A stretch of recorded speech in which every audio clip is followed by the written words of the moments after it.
Once we get the upper 200s is when I'll start letting them in.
Jen, I'm just going to say something really quick before you start to them. Okay, perfect. I'm going to let them start letting them in now. Okay.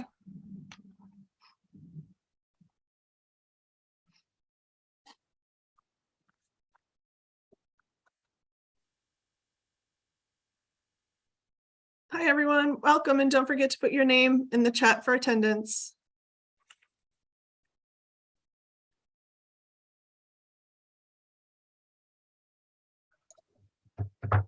Students, if you are going to direct message me, please wait until you see it has slowed down of students putting their names in, because some of them get lost because they get mixed up with all the names. So just give it a second before you start direct messaging me. Okay, thanks.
Students, just a reminder, if you're direct messaging me, wait until it slows down for the names, because I'm going to miss them.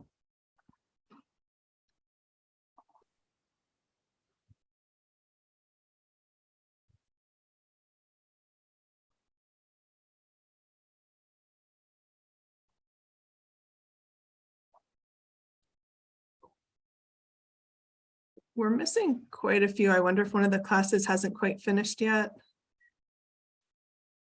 Yes, and cyber they were either coming late or not coming because they had a talk today.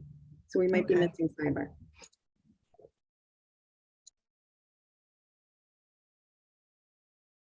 So I would just say start, Jen. Okay. Did you want some announcements first, Lisa? No, I just wanted to let them know. Oh, okay. All right, great. Sorry, I was waiting for you. All right. Hi, everyone. Welcome. Glad to have you back for today's seminar series. Today, again, we are adding to the list of very, very impressive speakers. Today, we have Dr. Mark Abbott. He was the 10th president and director of Woods Hole Oceanographic Institution. And before that, he was the dean of the College of Earth, Ocean, and Atmospheric Sciences at Oregon State University. He's had quite a distinguished career. Over the course of his career, he did hold a position jointly at both Scripps Institution of Oceanography and NASA JPL, both very prominent research laboratories. And in 2006, he was appointed by the president to a 6-year term on the National Science Board, where he oversaw the National Science Foundation and provided advice and guidance to the White House and Congress, which is very, very influential. He has a number of distinguished recognitions, one of which is a member of the National Academy's Ocean Studies Board. And today he's going to talk to us about technology and access to the sea. So make sure you put your questions in the chat and I'll call on you at the right time. And with that, I'll turn it over to Mark. Thank you so much for being here today. Okay, thanks, Jen. Thanks everybody for coming, and I will get this started. I'm assuming everybody can see everything. So it's an ocean revealed. So it's going to be, obviously, this is a class that's very interested in technology.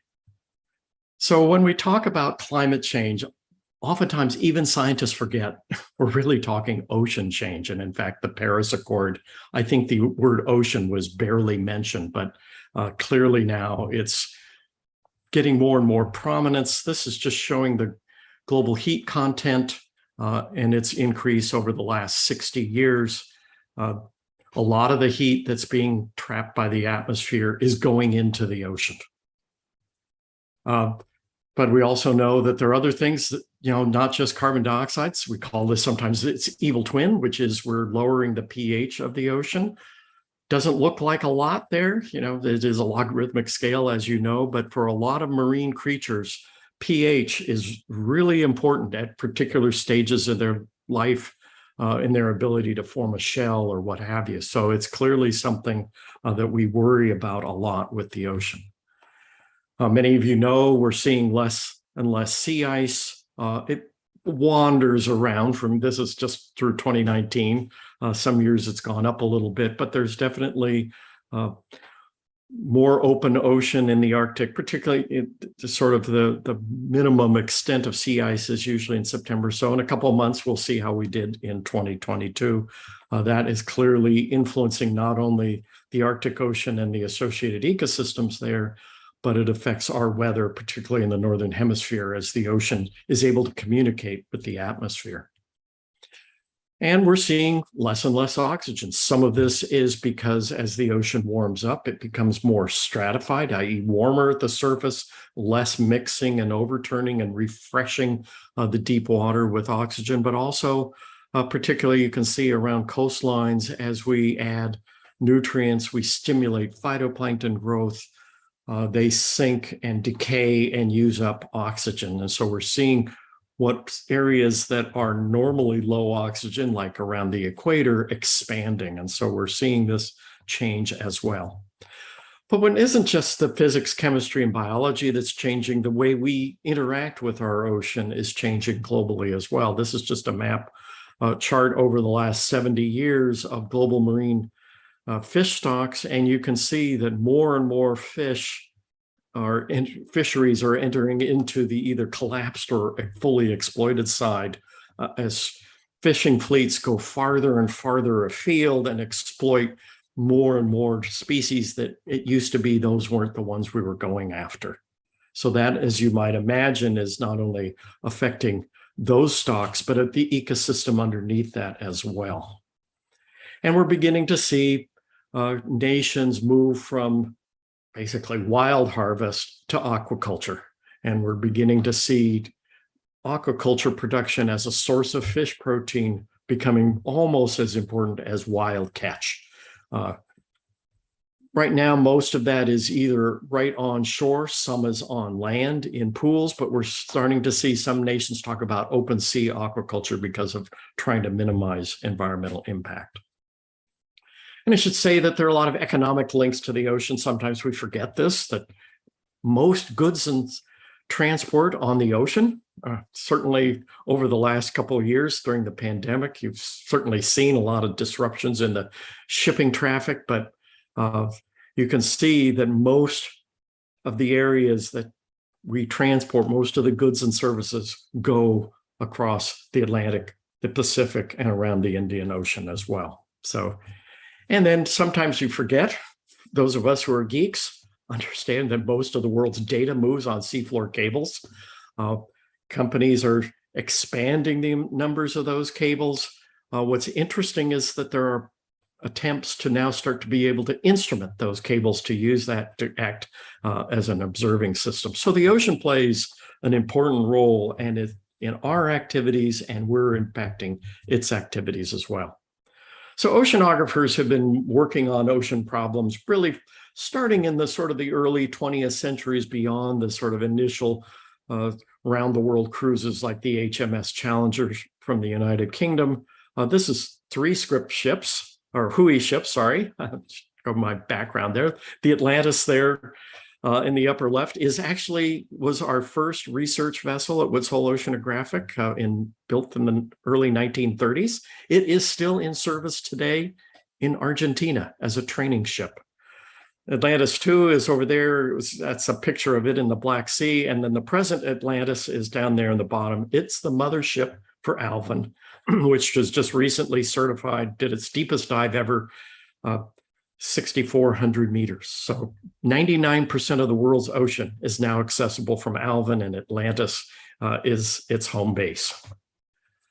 But I should say oceanography has evolved a lot over the last century. This is on the first Atlantis. If you look at the folks on the left there, you can count the number of safety violations. The most egregious of which is the gentleman with the cigarette in his mouth. But you can see that this was a sailing ship in the middle. It was rough teak decks, and it was sort of charming and debonair and dashing. The gentleman on the right, again, with the mandatory cigarette in the hand. But oceanography has always been hard.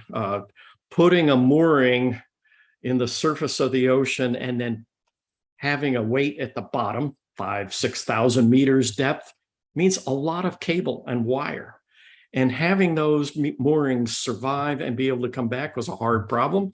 This is showing what was called technically a wuzzle, when retrieving that mooring created a huge mess. And even, so this is back in the 1960s, even moorings today on the right, sometimes things just don't work right and they come back and you have a real hard time. So the ocean is hard to observe. You get biology in the way. When moorings come back, they're just overgrown with stuff. Even underwater robots get wires tangled in their propellers, and you get unexpected hazards. This is a underwater float that helps create buoyancy to hold up all those cables. It was crushed because an iceberg went over it, pushed it to a greater depth than its crushed depth, and down it went. So you get all sorts of interesting failure modes that you don't necessarily expect to see. You sometimes get living hazards.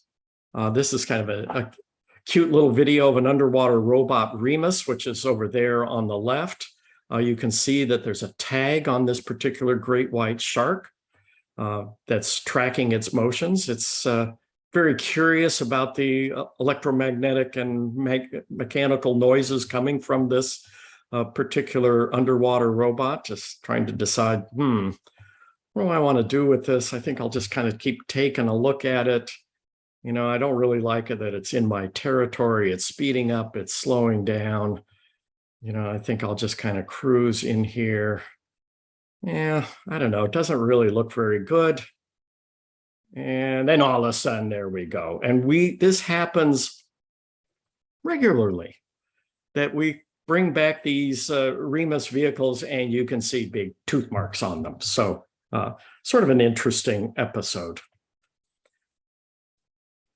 But I say that's kind of some of the interesting challenges, but the reality of understanding the global ocean, this fluid that really dominates, this is the ocean planet. What you see from space is the blueness of the ocean, where most of the heat, most of the carbon, most of our oxygen comes from the ocean. It plays an enormous role in our economic trade and moving data.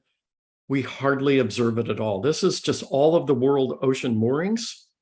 There's not very many. It's hard and it's expensive.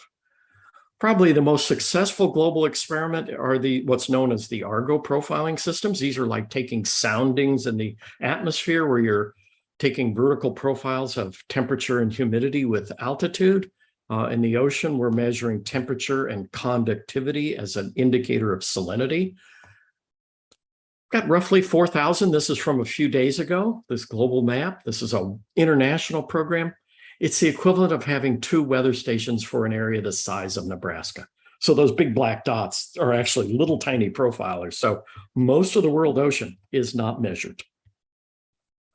The other challenge is people are creating lots of different kinds of instrumentation. This is the United Kingdom's research vessel showing all the different kinds of underwater robots that they build and deploy. Lots of diversity. There are no standards for interacting, taking a sensor pack from one robot and embedding it on another one. Everything is custom built. So we talk about this, and we want to have these kind of telescopes in the ocean, looking at what some people call the wicked problems, the ones that are global in nature, that have lots of unexpected impacts, things that there's no easy solution: climate, sustainable fisheries, coastal resilience, the fact that the ocean is roughly 3 trillion in value to our economy, and there's lots of uncertainty. So to do this, we need to have basically policies that we can learn and adapt and manage, which means you need observing systems that enable smarter models, more predictive and statistical models, so that we move to a world that's more knowledge-driven rather than just curiosity-driven, creating some observations that create a scientific paper that's of interest to a group of scientists. Something where we really are sensing data, we're sharing it, we're integrating it, coordinating, and then do actions. We really want to move from a world where we sort of detect a problem and then go out and fix it to one where we can predict and prevent. And we're nowhere near there in the ocean environment. Some of you know that Mark Andreessen used to say software is eating the world. Well, software and models are eating the world, certainly in the last 10 years with artificial intelligence and machine learning. We're looking at creating continuous learning, collecting more data, better models, making better services. And to do that, we need data systems that are really end-to-end, that it's easy to improve, that we open up all of the data sets that we have there and think about how do we organize to do that. If you look at oceanography today, at least in the United States and in Europe, Western Europe, it's really organized around a small number of ocean institutions, a relatively small number of oceanographers who are funded through competitive grants and contracts, largely from the National Science Foundation. Their job is to do science and get promoted and get tenure and all that. That's good, but there's no real driver that brings that together to provide these community-based knowledge and services that we all need to keep a healthy and sustainable ocean. So the challenge is, how do we make decisions? And, this is a little esoteric, but you're all going to be running into this. It's no different than what people tried to do during the pandemic. There's a lot of uncertainty. It's really complex, and you're trying to manage risk. So we have different models of risk. They can either be realistic, precise, and general, or it can pick 2 out of those 3. Can't get all 3 of them. And there are a lot of these complex, uncertain problems. A climate model doesn't have to be really precise. We really want to have more adaptation as new problems emerge. 30 years ago, we didn't even think about ocean acidification and oceanography. That's a new problem. Terrorism is another one. You want to be able to adapt and do iterative approach. So this is one where we're thinking of, it's not just computer networks, but it's intellectual networks, getting people to work together where things work, opportunities appear and risks appear rapidly and unexpectedly. And in some sense, your generation and younger folks, this is what a network interactive game is like. We want to create that kind of world where we're working together, understanding, I'm seeing this happen. Can I share my knowledge and information and understand and come to a greater understanding, working as a community, not just a patchwork of individual scientists? So how do we do that? This gets into the technical side. So you had a little bit of philosophy, changes on the ocean, how we address it today, where we need to go. We need to start thinking about making the ocean transparent. None of the technologies that really drive innovation were around when I was growing up as a young scientist. All of the focus was on specific science problems. So we really want to start asking questions like a software developer asks. What if the hardest problem was 10 times cheaper? What would change? How if we started acting more rapidly and more as a community? So the kind of ocean sensors that we as scientists have today, again, they're wonderful, but they're exquisite. They're handmade. There are a lot of ocean technology companies out there making equipment, but they've in their lifetime, they've made 1,000 devices or maybe a dozen. There's no consistent or development environment that's open where you can leverage an application programmer interface or hardware that I can build things together. It's very monolithic and very much a point solution. It's interesting talking to WHOI engineers and scientists. They'll say that the seafloor is littered with what are called potting experiments. Now, potting is when you take maybe a little metal tube, you put a thermistor in it, and you surround it with epoxy so that the thermistor is in the water, but you've got this tight seal that keeps the water out of the electronics, the salt water, under pressure. And there are a lot of failed experiments because people didn't know how to do that, because there's no community or standard to share that knowledge. So everybody kind of reinvents the wheel a lot. So we need to think about moving to what's called computational design, really thinking about 3D modeling, having more access to computer power, design with data.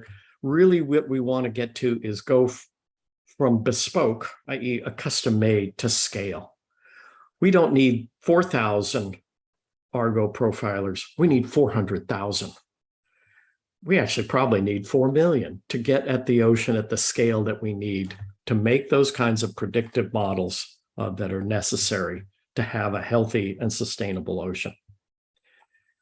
Where we are is kind of like where the auto industry, parts of it still are there, but 10 years ago, if you opened up a car, the 3 heaviest parts are the engine, the chassis, and the wiring harness. You say, really? Well, the wiring harness is there on the left. It's your power windows, your climate control system, your seats, all safety systems, all of those things that the auto manufacturers never had in architecture. So they just added it in. And so it becomes the most problem-rich component of your car. A wire breaks or something doesn't work. It's heavy and it's expensive. If you go inside some of the electric vehicles now, like a Tesla, they're moving towards an automotive Ethernet-based system that starts to look like a hierarchy, easier to manage, easier to add in new services. Those of you who've have friends or family who have Teslas know sometimes it causes a little challenge, but you get software updates all the time, just like on your iPhone. It becomes a very different environment to work with. It's because it's an open platform, and we need the underwater sensing world actually is messier than what's on the left, but it looks like that. So what we want to do, and this is from a slide from Fidel Adib at MIT Media Lab, we want an Internet of Things under the sea, smaller and more capable sensors that are embedded in like fiber optics. Lincoln Lab's been working on those kinds of things. We know that above the sea, we're expecting to see 1 trillion IoT devices in a few years. Can we do that under the ocean as well? Now it's a challenge because you don't have Wi-Fi or cellular networks, and power is a real problem under the ocean. Communication doesn't work well underwater. So you have to think differently about creating those kinds of devices. But that's what we want to move towards. One of the advantages now, though, is I can get intelligence out at the edge. It's not just a dumb robot that's collecting sensors. It can collect that data, model that data, analyze that data, understand its environment, and begin to adapt. I don't necessarily have to communicate anymore because I can put intelligence out at that edge. And in fact, DARPA, Defense Advanced Research Project Agency, has been looking at oceans of things, of creating cheaper, low-cost floats using data analytics and cloud computing to really begin to get around this sampling problem. And so we could think about a vision of WHOI that's not just ships, maybe it's autonomous aircraft that's deploying things using some of the CubeSats or microsats to get data. We're going to have 5G networks. I'm going to have internet everywhere over the world ocean and begin to get at that volume, that persistent, pervasive sampling that I need to understand ocean physics, chemistry, and biology. So I used to work at NASA. I was involved in the Earth observing system from NASA. This is what a satellite looks like. It used to look like this, $1 billion, and it took 10 years. Bespoke, handmade, beautiful, but it took you 10 years and a lot of money and a lot of politics. But we're now in the last 10 years moved to smaller satellites. This is the Dove satellites from Planet Labs. They've launched hundreds of these now.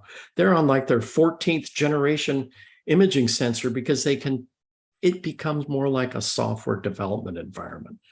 They're a little more risky. They lose them all the time, but the fact of the matter is you just launch more. And we really want to get at this kind of swarms under the sea. I don't think the world will ever look quite like this with fleets of torpedoes, but we might have a lot more pervasive sampling than we do now. And in fact, at Woods Hole Oceanographic, the leadership team there now is looking at an ocean vital signs network. They're starting in what's called the twilight zone. This is sort of between 400 meters or 200 meters and 1,000 meters, where there's maybe a little bit of light, but there's not enough to support photosynthesis. Talking about different kinds of acoustic sensors, tags on large fish, cheaper floating devices to begin to instrument a volume of the ocean. Should also say, for those of you who are interested in data, it's not just the hardware. There are lots of data systems that are out there. I just put a few of them that are out there, private ones, international ones, government ones. Again, just like in the sensing world, the data systems tend to focus on supporting science. There's no easy way, there's no market for somebody to come in and easily add data and plug in and leverage and find what you want. It looks like your grandmother's attic. There's lots of cool stuff in there, but you're never quite sure, why did grandma keep that and why did she put it over here? So this is kind of beginning to wrap it up, to think about the ocean is so important, but it's been largely the domain of government-funded scientists and academics. The world needs the ocean. The world needs that access to the ocean. Commercial companies are trying to understand and make businesses about understanding the ocean, but it's still an area that if you don't have the secret sauce, it's hard to make a basic ocean observing system. And it's really hard to make it in the volume that you need to really provide those predictive forecast models that somebody could actually make a business on. So we need a whole range of technologies, things that are built on open hardware and software. Power is always a problem. Battery management is it's a tough problem. You know, physics and chemistry are not our friends when it comes to battery technology, even under the sea, but there are different kinds of flexible battery approaches. There are different kinds of materials that are coming out there. The ability to put computing at the edge so that the message I need to send, because I've got fairly low bandwidth, can be a smarter message. It doesn't have to be a big volume. I have to send all the data. Maybe I just send the important signal that I've been able to derive on board that little underwater robot and send it out there. And thinking about where I am, a WHOI engineer, Andy Bowen, said, you know, the problem with every underwater robot is it doesn't know where it is and it doesn't know where its friends are.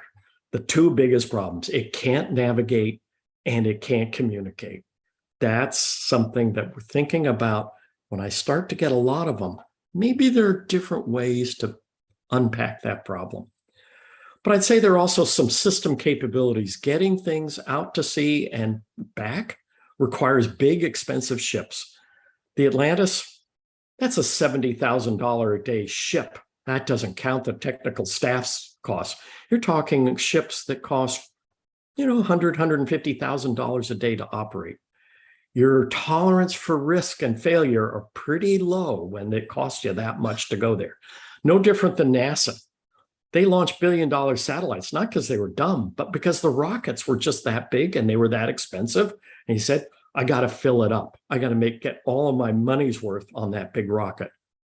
SpaceX, other companies have totally transformed the launch market. That's what's changed the Earth remote sensing market.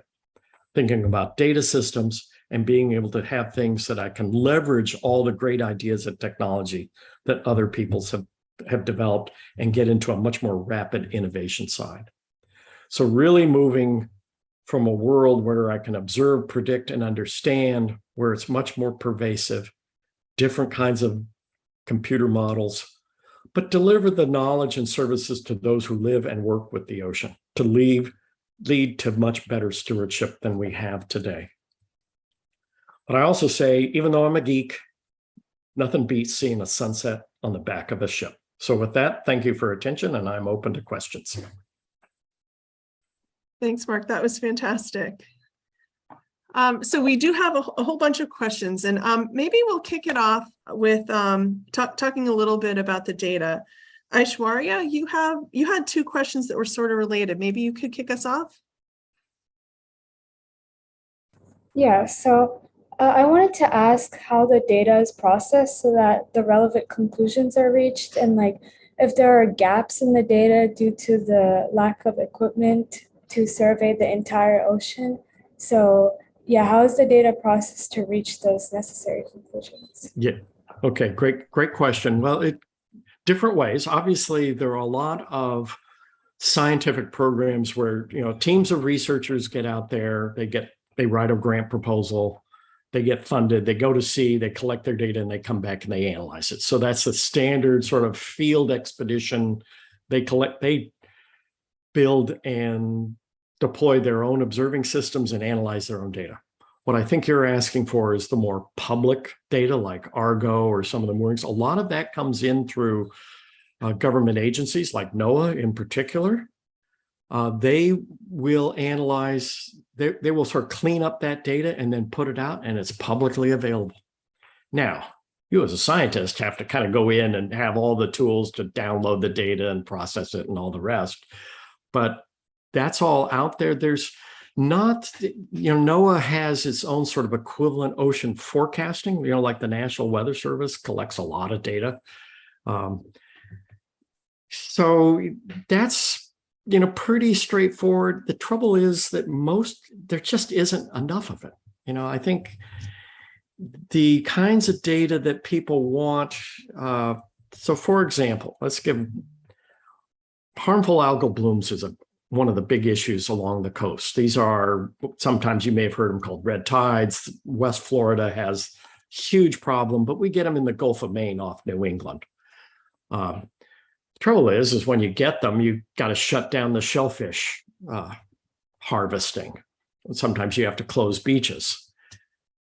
Hui has built, along with Monterey Bay Aquarium Research Institute, instrumentation that's really kind of like a DNA lab, a flow cytometry lab in a can that they moor. There are two of them out there in the Gulf of Maine.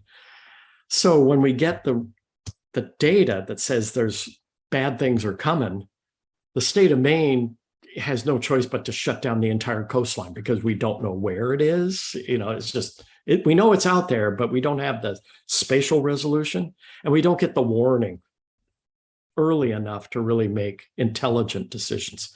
So it becomes a spatial problem, i.e. we can't see the small scales, and a timeliness problem. So I don't know if that answers your question. Is that the getting there, or there's follow-up that you want? Yeah, so just to follow up, do you think that the problem right now is that the wrong type, or not the wrong type, but not enough types of data are being surveyed, like different aspects of the ocean are not being surveyed?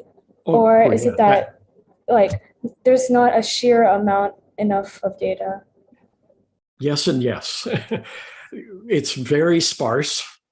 And even the data we collect tends to, if you look at those Argo profilers in that map, most of them are in the Northern Hemisphere because they're deployed on ships that are going around standard shipping lanes, and there are very few ships that go to the Southern Ocean.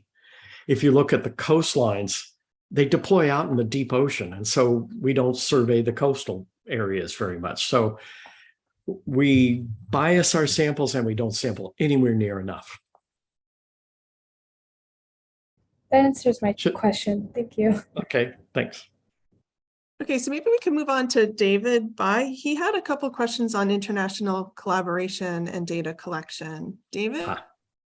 Yeah, hi. I guess these are more like logistical questions than like research-based ones, but the first one I wanted to ask are like, are there any like international research bodies? I know the UN facilitates stuff and there's all of that, but are there like any international bodies focused specifically on like ocean research that could actually like facilitate adoption of standards? Because I think that's one thing you talked about, especially with vehicles. Yeah, that is, yes, there is, and they've been in place for a long time. The Scientific Committee for Ocean Research, lots of data sharing agreements, but it's, the UN now has the UN Decade for Ocean Science for Sustainable Development. They just had their kickoff meeting earlier this month in Portugal, got delayed a little bit because of COVID, finally had their in-person meeting. There are international agreements for sharing some ocean data like Argo data and mooring data, but there's just, the volume of it is still the interesting stuff, as in the previous question, is the ecosystem data and the chemistry data that tends to be individual scientists. And there's people put it in the NOAA databases and you have to share the data, but it just kind of like, I just have to put my data in. There's no sort of easy way to integrate and locate that data. That's why there were I mentioned on that one slide, there are like 3 or 4 people trying to create these data portals to bring all of that data set together. Yeah, there's standards out there, but people say, I'm just trying to get my science done. And so there's standards. Do people always follow them? No. So there's a cultural issue there as well. I should say there's also, some people say, well, what about all the navies of the world? The US Navy and the Chinese Navy and the Russian Navy, all have collected data. Some of it's proprietary, particularly some of the acoustic data, as you can imagine, with submarines and things. I don't think that's the bigger problem. The bigger problem is that the diversity of data is collected by scientists, and it's not integrated into achieving sort of a larger mission. And that's something UN is trying to work on, but it's hard. I mean, that's a great question. Okay. Just a quick follow-up on the military topic, sort of. As like vehicles, like underwater exploration vehicles become more mainstream and like commercial companies start to actually like maybe try and gather their own data, do you think sort of the rules of like demilitarized zones or like how the ocean is basically split up for each country will change as like more vehicles and more people enter the water? Yeah, okay, great question. In fact, the Ocean Studies Board, we had that conversation last week, so maybe we need to get you on that. It's an interesting thing because, so for example, if I want to collect data in territorial waters in the exclusive economic zone of a country, I've got to go through the State Department and get permission, and I've got to share the data and all the rest. Doesn't mean the military isn't out there listening and things too, but that's different. I'm talking about the science side. Commercial data, I was actually talking to the NOAA administrator a month ago, and he wants to get more data from commercial companies. There are companies like Sail Drone and SOFAR that say, we can collect the data for you, NOAA, and do it a lot cheaper than you can collect it yourself. It opens up a whole can of interesting issues like who owns the data? Can you share the data? What about international agreements? Nobody has really addressed those yet. I would just say, looking at the weather forecasting world, it used to be that the governments of the world collected all the meteorological data. They owned the satellites, they launched the satellites, they collect the data, everything. There were international agreements put in place to share that data, so you had global forecasting models. You would have private companies like AccuWeather or Weather Channel that would take government data and do what we would call value add. They would add in their own kind of forecasts and all the rest, but they were still leveraging government data sets. That's changing. There are now privately owned satellite networks collecting atmospheric profiling data that they want to sell it to the government or sell directly to their customers, like major airlines. They're creating their own models. Is this good, bad, or indifferent? Not clear, but it's different for sure. And nobody has really worked through intellectual property, national security, confidentiality, and openness and sharing, because it is one ocean and it's one atmosphere. And so a lot of interesting experiments are being run. So those are all great questions. All right, that helps. Thank you. Great. Let's move on to Logan, who has a question about an undersea Internet of Things. Okay. Yes. Hi. I was sort of wondering how you think the undersea Internet of Things will like change AUV research and research on climate change. If I can. So there's a company called Teledyne Web. They make these gliders. They came out of Woods Hole Oceanographic. They're based in Falmouth on Cape Cod. They've been in business they've been making these for roughly 10 years. They've made 1,000. I mean, that's not like my iPhone. I need 1 million of these things. When I start to get big numbers and that are out there all the time that can communicate and have intelligence at each node, as opposed to your normal, if you look in your house, I mean, I only have 32 devices on my internet at home, right? It's kind of scary, but I'm not even a uber geek on this kind of stuff, but you can think of people getting smart homes and IoT stuff. Because bandwidth and power are effectively unlimited in a house, life is a lot easier in the IoT world in the atmosphere than it is undersea. That's where I need to have the intelligence that's out there so that I'm sending smaller messages, which means less power, but smarter messages, more content per bit, because I've done some processing on board. You can start thinking about, navigation right now in an underwater vehicle is all sorts of inertial navigation systems. And, sometimes I have to go up and listen to GPS. If I have lots of them that can just send a few messages, I'm here, and maybe 1 out of 200 is actually got a GPS fix, and I can use some of the sound characteristics from each one of these, I begin to navigate in a different way when I've got lots of than just sparse. I don't think we've even scratched the surface to rethink how that problem would look like. If I have holographic cameras on all of these vehicles that can start to see things, because I can, maybe it's not great data, but I can get a lot of it. And I can use that to kind of beat down the errors. That sort of image reconstruction becomes an interesting problem because I've got a lot of things. So, I think IoT is going to be different undersea, but I think it's going to really make us rethink a lot of the ways we've done things over the last 30 years in the underwater systems. And in some sense, let me just finish up. The underwater robots that we make really look like Alvin without a person. I mean, that's really what they are. Now if you start making things that are like a phone with that kind of intelligence and sensing inside that vehicle that can talk a little bit, I think you can start really rethinking things and doing things differently. Great. So maybe taking that one step further, Kai has a question about the balance between sensing and ocean life behavior. Kai? Okay. Oh, yep. Hello. So my question was just how, you had an image of a swarm of these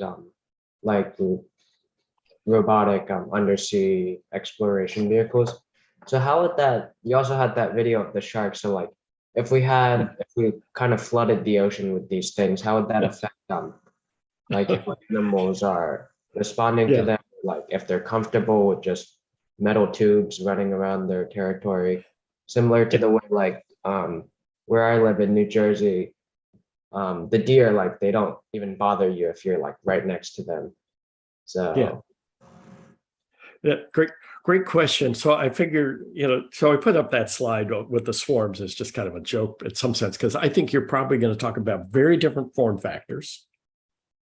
And I think probably different sorts of propulsion and buoyancy systems, so they probably will be quieter.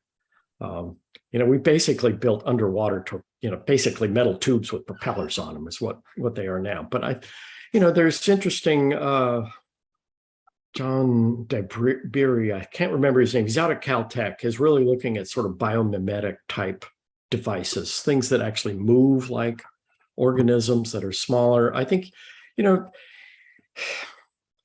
some of these things, it's pretty straightforward to make things cheaper, but I really want to be able to make them at scale, i.e. a lot of them.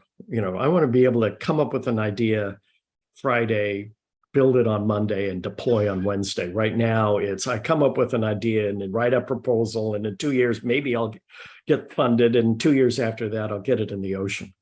I think we're talking about kinds of devices that, they may be made out of materials that can dissolve, that there's less. Nobody asked, where do all those Argo profilers go when they die? They sink to the bottom of the sea. Okay, yeah, people have gone through the amount of waste, and it's small and it's a big ocean, but at some point, you want to think about getting things back. So either you're going to have things that are less, they either fall apart and dissolve and create harmless substances, or you're going to want to be able to say they could pop up and I can go and collect them. So retrieval may become a very interesting problem to think about. How do I get this stuff back? So I think you're really talking about different kinds of profilers and devices that may be a lot smaller, a lot less capable, and you can either get them back or they break down into something harmless. So in general, you think like it wouldn't, like as the industry evolves or like more people get into this, the animal like well-being would be taking like more of a focus? Yeah, that's interesting. It's hard to say. So far I haven't seen much of that impact. It's an interesting question. Don't know the answer to that. All right, thank you. Mm-hmm. Great. Maybe now we can go to Vraj, who's very interested in how students can get involved. So I was wondering how, like, as students, we can either get involved or like learn more about these things. Because like with the internships or programs that we can do, that it's really hard to like find like resources to people like us about these fields. I feel like it's relatively underdeveloped compared to other scientific fields. So what do you recommend is how to get into these topics? Well, talk to Bob. You're in the right program. This is a great program to do. This is something the oceans community in the US, I'll say again, just give that, and it's even around the world. It's a pretty small field. It tends to be at the graduate school level. A lot of kids don't see it in their high school. Kids aren't taught even earth science, let alone ocean science. And particularly if you're not there, living right on the coast. If you live near, if you are on the coast, some of the major institutions like Scripps and Woods Hole have internship programs. Most of them are for college. They're trying to expand the level of participation. So, you just have to go out and nose around and just send email to people that are out there, run, their education programs. I think this program is good. It's a great question, and it's a great point. Everybody wants to say, how do I make the ocean more accessible? And education is a big part of it. The Ocean Studies Board is part of the UN Decade. We do have a youth component, which are kids that are sort of high school or freshmen, sophomores in college. They're younger. So you might go to the Ocean US Committee for the UN Decade. If you Google it, you might, after a few links, you'll probably find it, but we're trying to get more people like you and that generation involved in this. I don't have a great answer for that. Again, another good question. And certainly there's nothing wrong with what you just said. I mean, it is hard. How do I get into ocean sciences? I'll say, when I started graduate school, I had no intent to be an oceanographer. I was working at Lake Tahoe, and I had an advisor who was a refugee from high energy physics at Berkeley. And he was really interested in physics and biology, and I was getting my degree in ecology and happened to know math. I was also a Berkeley alum, so that put me in good stead with him. And I can remember him saying, you know, the problems I wanted to study were better in oceanography. So I've only taken 2 oceanography courses in my life, and I was the director of WHOI. So I should say my deputy director at WHOI had no oceanography courses. So sometimes people get into the field without oceanography degrees. They come in through engineering, they come in through any of the sciences. So I don't know if that answers your question. I don't have any great answers for that. It's a good question. Thank you. Okay, Amrita, do you want to ask your question about learning from different fields? Yeah. Like underseas exploration is, kind of, I guess, behind overseas exploration and space exploration a little bit, right?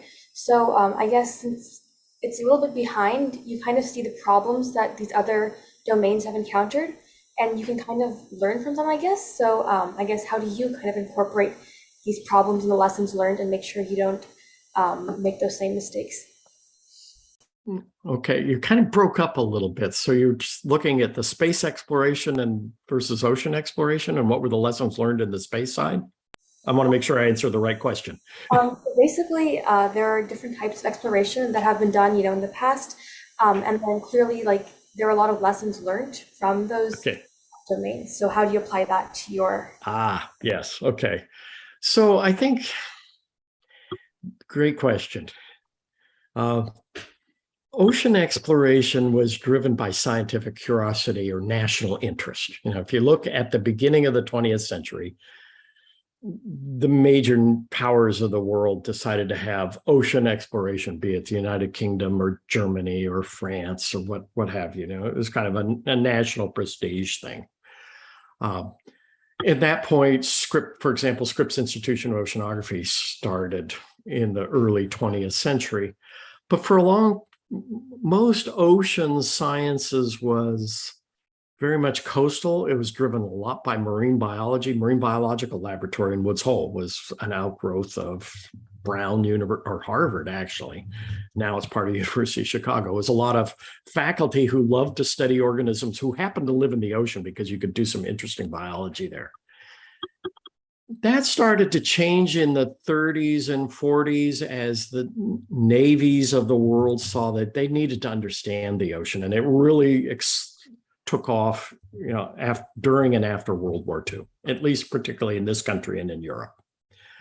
Other nations in South America and in Asia kind of came in maybe a decade or so later, but came in as well. So I think, one of the lessons learned is that federal funding is really important to kickstart these things. In the sort of 60s, 70s, there was another blossoming in this country when, during the Cold War, when a lot of, basically they added more ocean institutions. And I would say, again, the lessons learned that federal funding can be used to expand the community of practitioners and the interest. It then became, important for understanding fisheries and whether it moved out of the military realm. I think in the 80s, what I would say, one of the lessons, and you see this in the space programs kind of off and on for a while, was international collaboration became really a value. These programs were just too big for a single nation, that you needed that international collaboration. A lot of major programs in the 70s, 80s, and 90s. I think now where we are, and again, the space world is different too, which is, what's the role of the private sector? I mean, you can look at SpaceX. I mean, let's just give one example. In the last year, there have been more rocket launches than there were in the previous 10 years combined. they were mostly commercial. They weren't NASA. They weren't NOAA. They weren't the military. So all of a sudden, space was viewed as something of commercial interest.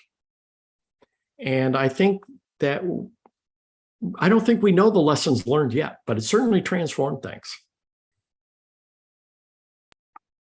That's great. Great So question. we have one last question, and I'm going to ask Eloise. Yes, hello. Would WHOI or other organizations consider doing an open data analysis hackathon in order to get more students involved with analyzing the ocean? Yes, that's a, you know, they've done it at within the institution. They haven't done it focused yet on students, as I recall. I know there's a woman at WHOI who's had hackathons. They've been focused just on the scientists and the graduate students, but I think that's a really interesting idea. WHOI just opened a new building about 3 months ago that's a little more sort of, it's more like the sort of the Beaver Works place. It's more of a garage shop collision space. I know they want to open it up to bring in those kinds of events, but that's a great idea. You know, I think one of the challenges has been just getting people on the campus for the last couple of years. You know, it's obviously been challenging. Now that's kind of gone, but even, you know, you can do it remote, but being in person and interacting, I'm sorry, I'm old school. I still think it can't be beat, but it's a great idea. Thanks. Hey, Mark, do you want to take that on? Maybe this fall, maybe try to come up with a open hackathon. Yeah, I'll bring it up to the people who get paid to do that. Okay, sounds great. Yeah, it's a great idea. Great, thanks. Okay, so at this point, I'd like to ask two of our CubeSat students, Fiona and Tony, to please unmute and thank our speaker. Oh, yeah, Hi. for sure. Oh, you can go first. Oh, okay. So thank you so much for giving this talk. I really enjoyed listening to all the oceanographic research that WHOI does, and especially your background in like NASA and working on satellites. I thought it was really interesting to see that connection between satellites and oceanographic research. And overall, yeah, thank you so much for giving this awesome insight to us students here today. So thank you for coming and talking to us today. It was really interesting to learn about how ocean changes are studied and dealt with, and how many different challenges can arise. And we also, if you haven't received it already, we have oh yeah, it's in the wash right now. Great. Can you guys just keep holding them up, and Joel's going to snap a picture so everybody smile, and he'll let you know when to stop smiling.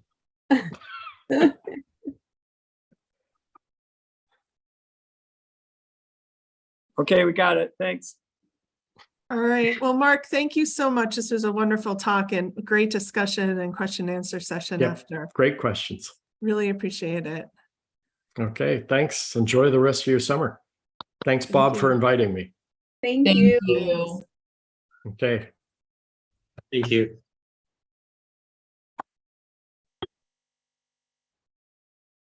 Lisa, do you want students to stay on for announcements? No, I was just going to say we don't really have any announcements today, but there were a few students I did message directly. So if you could stay on, that would be great.